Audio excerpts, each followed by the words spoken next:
बिस्मिल्लाहिर्रहमानिर्रहीम, अस्सलाम वालेकुम जी। मैं इरफान जिलानी आपसे मुखातिब हूँ। दो तीन अहम खबरें उस पर अपना तजिया देने के लिए आपकी खिदमत में हाजिर हुआ हूँ। एक तो सबसे बड़ी खबर जो आज की जो मेरी नज़र में अहम खबर है वो ये है कि सदर मुमलिकत जनाब डॉक्टर आरिफ अलवी साहब, उनके बारे में ये एक खबर चलाई जा रही है कि वो इस्तीफ़ा देने वाले हैं या उन्हें राज़ी कर लिया गया है कि वो इस्तीफ़ा दे देंगे, और इस तरह का एक प्रोपेगेंडा हो रहा है। उस पर तफसील से मैं आपसे बात करूंगा, लेकिन उससे पहले जनाब खालिद मकबूल सिद्दीकी साहब का एक स्टेटमेंट है, मैं उस पर बात करना चाहता हूँ। खालिद मकबूल सिद्दीकी साहब ने एक स्टेटमेंट दिया है कि कराची खैराती दवाखाना नहीं, जो जीते हैं वो हमारी खैरात की वजह से जीते हैं।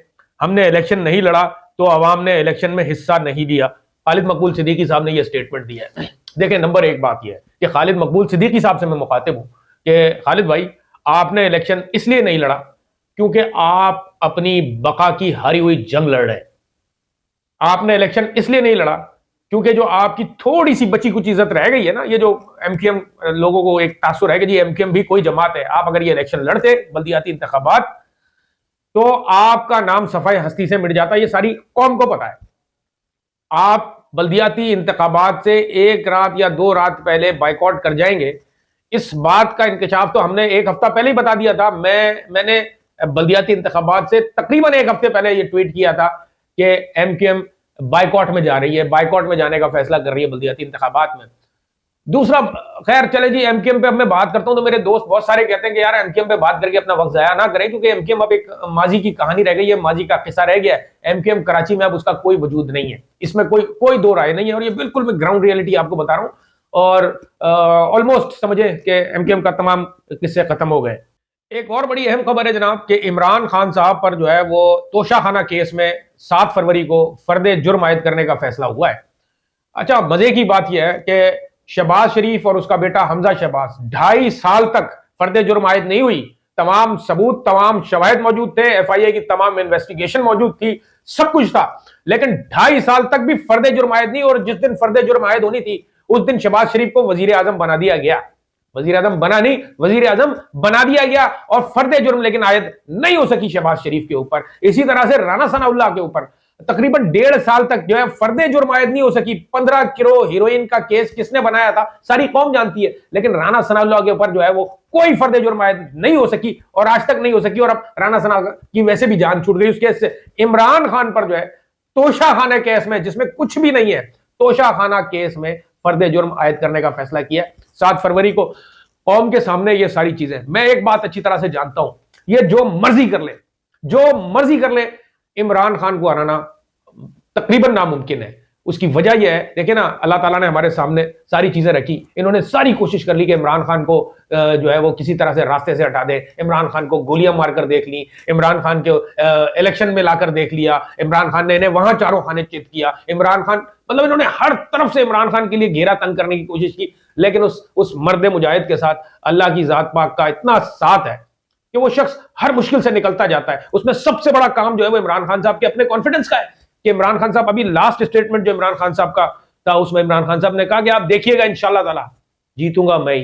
तो ये हम सब अच्छी तरह से जानते हैं कि जीतेंगे। बाकी देखिए, जिस तरह से इस वक्त पूरी कौम इनको दुहाइयां दे रही है, अगर इनकी जगह अबू जहल भी होता तो मैं समझता हूं कि आज वो भी शायद मुसलमान हो जाता। जितनी दुआइयां पूरी कौम मिलकर दे रही है कि खुदारा खुदारा इनसे हमारी जान छुड़ाओ। लेकिन बड़ा अफसोस से कहना पड़ता है कि नजर यही आता है कि जो है वो पाकिस्तान की एस्टेब्लिशमेंट खास तौर पर वो इस वक्त किसी इरादे में नहीं है कि इमरान खान साहब को कोई ग्राउंड दिया जाए। अब आप देखिए, कल हमने देखा पेशावर में बम ब्लास्ट हुआ, उस पर बम ब्लास्ट पर शोधा की लवाकिन के साथ जो है वो ताजियत करने की बजाय ये बातें चल रही थी कि जी अब तो मुश्किल है जी, KPK में इलेक्शन नहीं हो सकता, नहीं करवा सकते, हालात खराब है। मुझे इस सारे बात पे एक वाकया याद आ गया। रोहिदाद खान जो है वो, उन्होंने अपनी किताब में लिखा गई कि जनाब मैं जब गया, उस वक्त वो चीफ सेक्रेटरी थे रोहिदाद खान साहब, तो उन्होंने कहा जी मैं भुट्टो के पास जब गया तो भुट्टो ने कहा यार याह्या खान को समझाओ, उसने इलेक्शन अनाउंस कर दिए।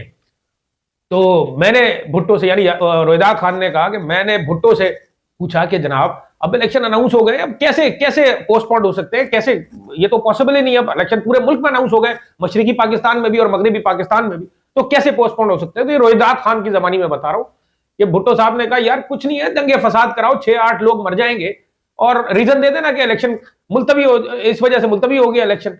ये रोहिदाद खान ने हमें कहानी सुनाई, जो मैंने अपने कानों से सुनी भी और उनकी किताब में भी लिखी है, रोहिदाद खान साहब की।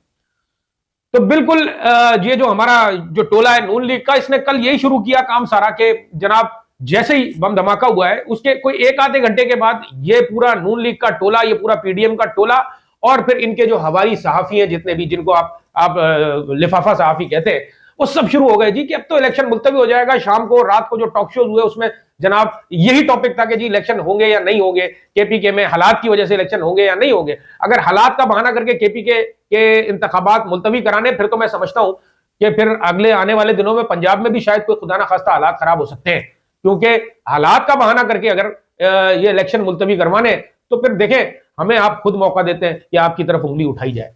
मैं नहीं कह रहा, लेकिन हमें आप खुद मौका देते हैं कि आपकी तरफ उंगली उठाई जाए।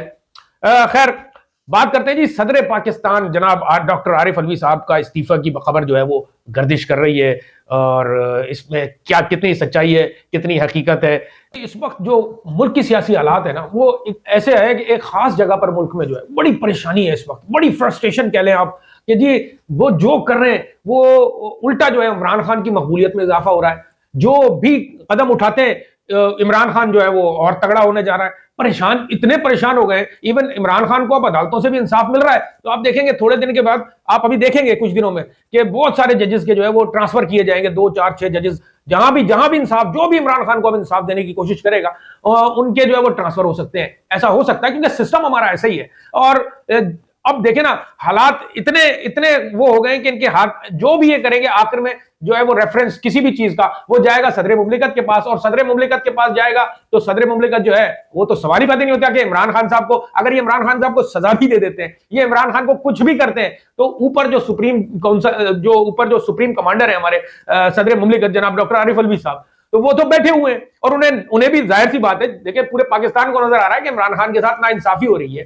तो अगर वो क्या इमरान खान साहब के साथ नाइंसाफी करेंगे, तो ऐसा तो नहीं हो सकता। तो ये यहां आके इनकी गोट फंस जाती है कि यार डॉक्टर साहब बैठे हुए ऊपर, आरिफ अलवी साहब सदर मुमलिकत, और हम कुछ कर नहीं सकते। सियासी माहौल इस तरह से फंस गया है, पॉपुलैरिटी इमरान खान की आसमान से बातें कर रही है इस वक्त। मतलब पाकिस्तान की तारीख में इतना पॉपुलर लीडर कभी कोई नहीं था। अच्छा, कुछ लोग ये कहते हैं कि जी वो इमरान खान को ये फांसी दे देंगे, इमरान खान को ये कर देंगे। मैंने कहा भाई कैसे दे देंगे फांसी, सवाल ही पैदा नहीं होता। उसमें देखो भुट्टो को भी तो फांसी दे दी। तो भाई देखें, मेरी बात सुने, भुट्टो बिल्कुल मैं मानता हूं कि पॉपुलर लीडर था, लेकिन भुट्टो के साथ मसला यह था कि उसकी ऑपोजिशन भी बड़ी स्ट्रांग थी भुट्टो की।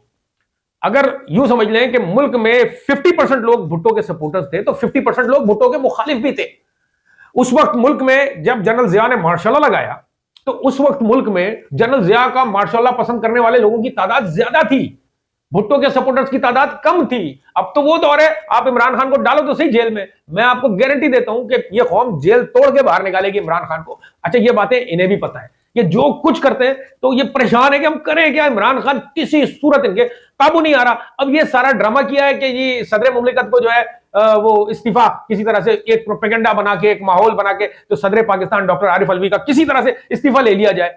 तो अब वो हो तो नहीं रहा। तो अभी इब्तिदा की है एक वकार सती, जो आप जानते हैं वकार सती एक सहाफी है, उसने ट्वीट किया, वकार सती ने, और ट्वीट करके जो है मैं उसका ट्वीट आपको पढ़ के सुना देता हूं। ट्वीट किया, जनाब क्या सदर आरिफ अलवी मुस्ताफी हो रहे हैं? सदर इमरान खान की मफाहमत करवाने की कोशिश में थे, लेकिन कामयाबी नहीं मिली, जिस पर इमरान खान ने उनको बहुत बेइज्जत किया।